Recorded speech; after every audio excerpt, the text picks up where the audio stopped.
Ministerio Palabras de Vida Eterna, ministrando fe y esperanza en el Señor Jesucristo. Comentarios, reflexiones y exhortaciones tocantes al libro de Eclesiastés por Oswaldo Huerta de la Iglesia en Jardín Guerrero en Querétaro. Buenos días. Pues continuamos con el libro de Eclesiastés. Ahora vamos a hablar acerca del capítulo 7, 8 y 9 de este libro. Y comienza este libro, pues de alguna manera, como si hubiera un pequeño giro acerca de lo que habíamos estado leyendo. Dice en el versículo 1 de ese capítulo 7, dice: mejor es la buena fama que el buen ungüento, y el día de la muerte que el día del nacimiento. En este capítulo habla muchas cosas, dice que son mejores unas que otras. Y comienza con que es mejor ir a la casa del luto que a la casa del convite.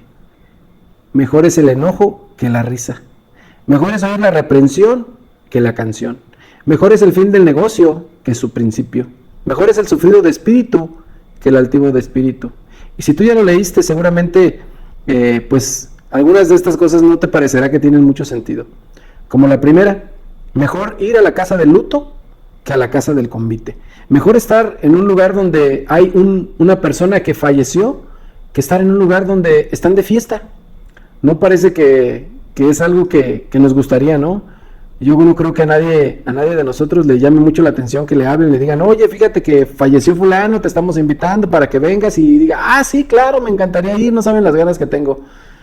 No es como que algo que pasa por nuestra cabeza. En cambio, si nos hablan para ir a una fiesta, pues claro que ahí sí diríamos: claro que sí, claro que me encantaría ir. Aunque habla de algunas cosas que parecieran diferentes, pues sigue en su misma temática el predicador, sigue hablando de lo mismo, sigue diciéndonos que hay ciertas cosas que no son pues lo más importante en esta vida, que hay cosas que son mejores. Y hace un comentario en el versículo 10 que es muy interesante. Dice: nunca digas qué es la causa que los tiempos pasados fueron mejores que estos, porque nunca de esto preguntarás con sabiduría. Si tú has hablado con personas que ya son mayores y tú has tenido conversaciones que a veces solemos tener con nuestros familiares ya más viejos, con nuestros propios padres, si es que aún tenemos a ellos, y comenzamos a hablar de los tiempos antiguos, la mayoría de la gente dice que antes era mejor que ahora. Es algo muy interesante. Pero dice aquí, en este versículo que yo te leí, dice que nunca de esto preguntarás con sabiduría. Que el decir pues realmente que los tiempos antiguos fueron mejores, que por qué es que eran mejores, no es realmente cierto. Es un problema de nosotros, es un problema de nuestro corazón. Es un problema de nuestra falta de contentamiento, es un problema de nuestros deseos, de nuestras ganas de tener una vida distinta. Pablo nos exhorta en muchas ocasiones a ser contentos con lo que tenemos, a disfrutar de lo que tenemos. Y realmente, si uno lee esta parte de Salomón, de este libro, pues él también nos dice mucho que nos gocemos de lo que Dios nos ha dado, que nos gocemos con nuestra mujer, que disfrutemos de nuestro trabajo, que comamos, que bebamos, que gocemos de esas cosas que Dios nos ha permitido. Pero la mayoría de la gente, en vez de estar gozando por lo que tiene, está sufriendo por lo que no tiene. Está sufriendo por las cosas que no ha conseguido. Está pensando qué hacer para tener lo que no tiene. Y se les olvida disfrutar lo que sí tiene, lo que sí está en sus manos, ¿sí? Y realmente creo que este es un problema que afecta a nuestra cabeza, afecta nuestra forma de vida, porque al final, en vez de hacer lo que deberíamos de hacer, estamos haciendo lo que deseamos, lo que pensamos que va a llegar a proveernos de todas esas cosas que anhelamos. Y como yo te decía antes, el problema es que este no es la razón por la que fuimos creados. Este no es la razón por la que Dios quiere que estemos aquí. Dice Salomón ahí en el versículo 23, dice: todas estas cosas probé con sabiduría, diciendo: hacerme es sabio, mas ella se alejó de mí. ¿Sabes? Algo que nos debe de hacer pues como eco en nuestra cabeza es eso que dice Salomón: yo sí lo hice, Yo sí lo tuve. Todas esas cosas que tú anhelas, yo las tuve, yo las disfruté. Todo lo que tú quieres hacer, yo lo hice. Y aún así, no servía, no funcionaba. ¿Sí? Hay también algo que nos enseña en este capítulo 7 que pues no es necesariamente algo agradable para ustedes mujeres, pero dice ahí en el versículo 26, yo he hallado más amarga que la muerte la mujer, la cual es redes y lazos su corazón, sus manos como ligaduras. El que agrada a Dios escapará de ella, mas el pecador será preso en ella. ¿Sabes? No está hablando de todas las mujeres, no está hablando de que todas las mujeres sean así, aunque muchas lo son, pero sí es algo para considerar. Tal vez lo que tú estás haciendo en tu vida no sea lo que Dios quiere que hagas. Tal vez los hombres que están a tu alrededor, los hombres que de alguna manera conviven y dependen de ti, deberían de ver en ti algo completamente distinto a lo que tú estás viviendo. Deberían pues de escapar de ti y no de buscarte, como dice aquí Salomón. Y si así es, tú debes de reflexionar en qué estás haciendo, cómo estás viviendo, qué clase de mujer eres, qué hay en tu cabeza, qué hay en tus deseos, qué es lo que tú anhelas, qué es lo que tú quieres en esta vida.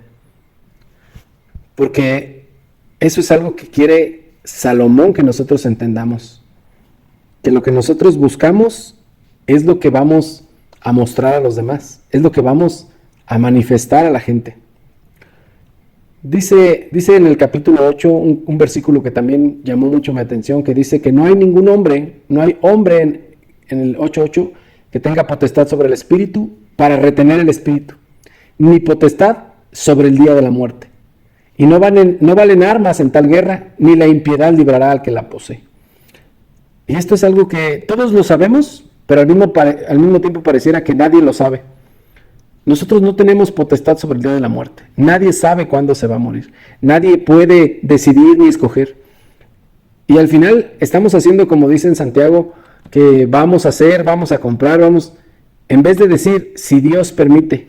Porque ¿qué sabes tú? Si mañana Dios pide tu alma. Estamos planeando cosas que ni siquiera sabemos si vamos a tener la oportunidad de hacerlo, porque no estamos haciendo las cosas que Dios quiere que hagamos. Estamos buscando nuestras cosas.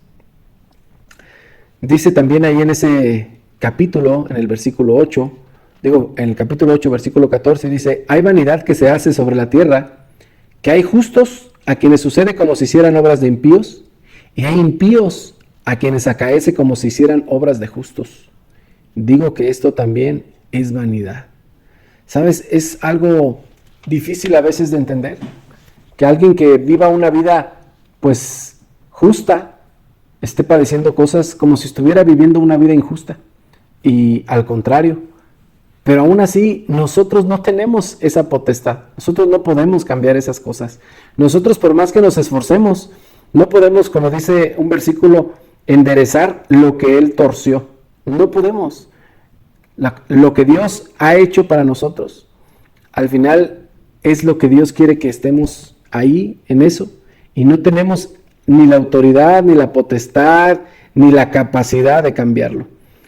Y nos dice pues en el capítulo 9, en el versículo 7, dice, anda y come tu pan con gozo, bebe tu vino con alegre corazón, porque tus obras ya son agradables a Dios. En todo tiempo sean blancos tus vestidos y nunca falte ungüento sobre tu cabeza. Goza de la vida con la mujer que amas todos los días de la vida de tu vanidad, que te son dados debajo del sol, todos los días de tu vanidad, porque esta es tu parte en la vida y en tu trabajo con que te afanas debajo del sol. Todo lo que te viniera a la mano para hacer, hazlo según tus fuerzas, porque en el sepulcro donde tú vas no hay obra, ni industria, ni ciencia, ni sabiduría. Y sabes, cuando ya llegamos a esta parte, hay algunas cosas que tal vez si las consideras, nos empiezan a mostrar algo que estaba viendo Salomón, y que si nosotros hemos creído en el Señor, empezamos a tener como nuestras diferencias de pensamiento. Dice aquí que a donde vamos al sepulcro ya no hay nada, todo se terminó. en cierta manera es cierto, pero en cierta manera no lo es. Los que hemos creído en el Señor, esto es solamente el siguiente paso para estar con Él, el siguiente paso para vivir con Él, para disfrutar de su presencia, para gozarnos con Él. No es el fin, no es el último paso y se termina todo. No es así. De hecho, toda nuestra vida es solamente una pequeña parte de lo que vamos a vivir cuando por fin estemos con Él en la eternidad. Esto que nosotros hemos vivido hasta el día que muramos no es tal vez ni siquiera una milésima parte de lo que vamos a vivir con el Señor. Y aquí habla de algo como: haz todo esto porque al final no hay nada más. Y obviamente pues vuelve a surgir esa pregunta: ¿cuál es entonces el provecho? De todo esto que hago, ¿cuál es el provecho? ¿Qué es lo que yo voy a tener de todo mi trabajo? Quizás ya has entendido lo que quiere decirnos Salomón. Esta vida, por más que nos afanemos, por más que hagamos, por más que disfrutemos de ella, que gocemos de las cosas que hay, que gocemos de lo que hacemos, al final es una vida sin provecho si Dios no está ahí, si Dios no es parte de esa vida, si Dios no está guiándonos, si Dios no nos ha salvado. Si al final esto es el fin, es una vida miserable, es una vida que no sirve para nada, porque todo eso que hemos hecho, como Salomón mismo dice, pues ya fue hecho y va a ser destruido y va a ser despilfarrado y va a desaparecer. Sin Dios, todo lo que hemos hecho no serviría de nada. ¿Qué es entonces, pues, lo que aprovecha? ¿Qué es lo que tenemos que desear en nuestra vida? En los siguientes capítulos, Salomón comienza ya a explicarnos de una manera que podamos entender qué es lo que él quiere mostrarnos en este libro.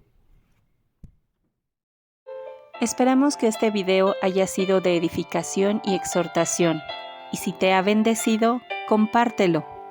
Ministerio Palabras de Vida Eterna, ministrando fe y esperanza en el Señor Jesucristo.